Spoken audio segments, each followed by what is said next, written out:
जय श्री राम जय हनुमान। प्रिय भक्तबिंद, आज शुधु भक्ति भरे 108 बार श्रवण करुन এই শক্তিশালী ইচ্ছে পূরণ হনুমান মন্ত্র। হনুমানজির কৃপায় আপনার সকল ইচ্ছে খুব দ্রুত পূরণ হবে। প্রিয় ভক্তবিন্দ, হনুমানজির এই মন্ত্র নিয়মিত 108 বার শ্রবণে সকল কাজে আসবে সাফল্য। হনুমানজির কৃপায় জীবনে আসবে সুখ, সমৃদ্ধি, উন্নতি। তাই দেরি না করে আজ থেকেই নিয়মিত ভক্তি ভরে 108 বার শ্রবণ করুন এই শক্তিশালী হনুমান মন্ত্র। ओम श्री वज्रदेहाय राम भक्ताय वायुपुत्राय नमस्तुते। ओम श्री वज्रदेहाय राम भक्ताय वायुपुत्राय नमस्तुते। ओम श्री वज्रदेहाय राम भक्ताय वायुपुत्राय नमस्तुते। ओम श्री वज्रदेहाय राम भक्ताय वायुपुत्राय नमस्तुते। ओम श्री वज्रदेहाय राम भक्ताय वायुपुत्राय नमस्तुते। ओम श्री वज्रदेहाय राम भक्ताय वायुपुत्राय नमस्तुते। ओम श्री वज्रदेहाय राम भक्ताय वायुपुत्राय नमस्तुते। ओम श्री वज्रदेहाय राम भक्ताय वायुपुत्राय नमस्तुते। ओम श्री वज्रदेहाय राम भक्ताय वायुपुत्राय नमस्तुते। ओम श्री वज्रदेहाय राम भक्ताय वायुपुत्राय नमस्तुते। ओम श्री वज्रदेहाय राम भक्ताय वायुपुत्राय नमस्तुते। ओम श्री वज्रदेहाय राम भक्ताय वायुपुत्राय नमस्तुते। ओम श्री वज्रदेहाय राम भक्ताय वायुपुत्राय नमस्तुते। ओम श्री वज्रदेहाय राम भक्ताय वायुपुत्राय नमस्तुते। ओम श्री वज्रदेहाय राम भक्ताय वायुपुत्राय नमस्तुते। ओम श्री वज्रदेहाय राम भक्ताय वायुपुत्राय नमस्तुते। ओम श्री वज्रदेहाय राम भक्ताय वायुपुत्राय नमस्तुते। ओम श्री वज्रदेहाय राम भक्ताय वायुपुत्राय नमस्तुते। ओम श्री वज्रदेहाय राम भक्ताय वायुपुत्राय नमस्तुते। ओम श्री वज्रदेहाय राम भक्ताय वायुपुत्राय नमस्तुते। ओम श्री वज्रदेहाय राम भक्ताय वायुपुत्राय नमस्तुते।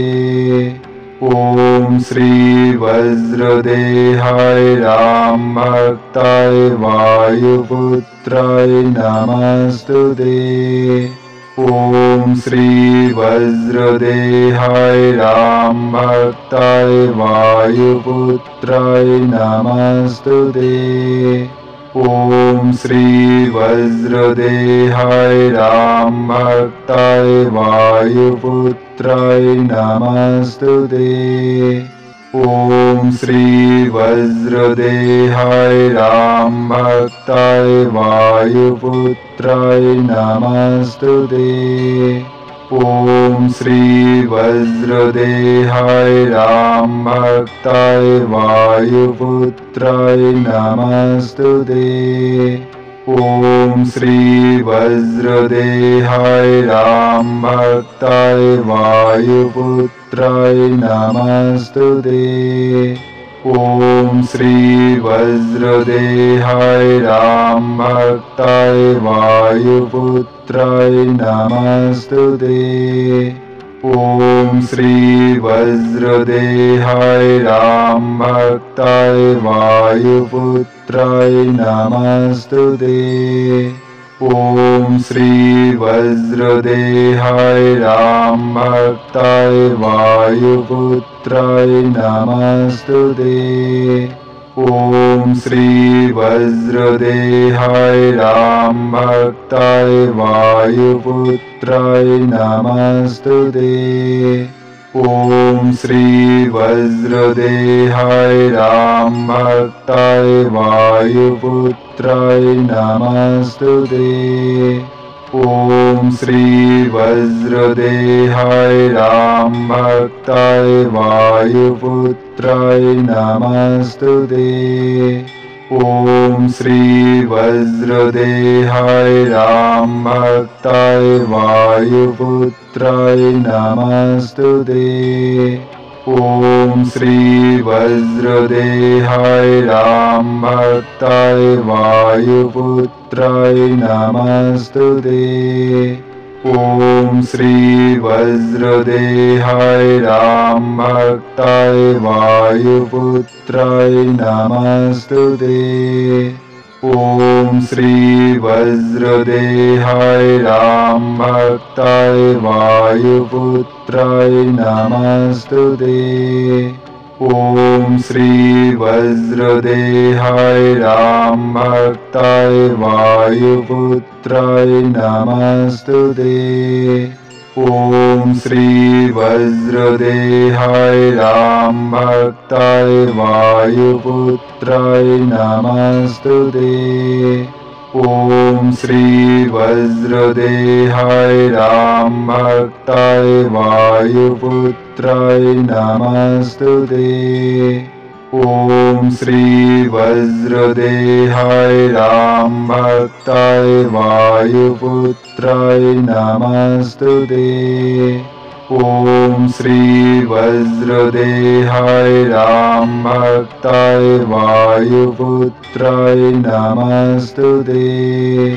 ॐ श्री वज्रदेहाय रामभक्ताय वायुपुत्राय नमस्तुते।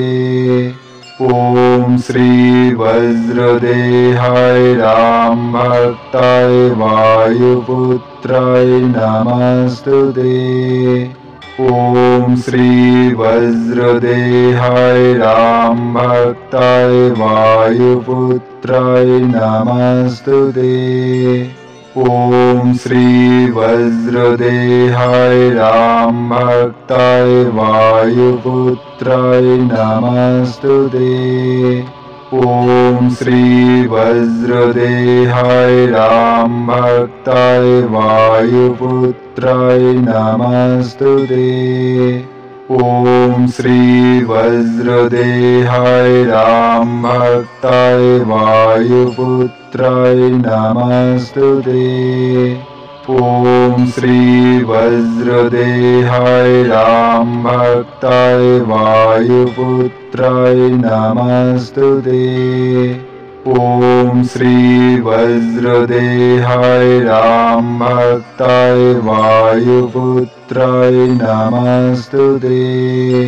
ॐ श्री वज्रदेहाय रामभक्ताय वायुपुत्राय नमस्तुते।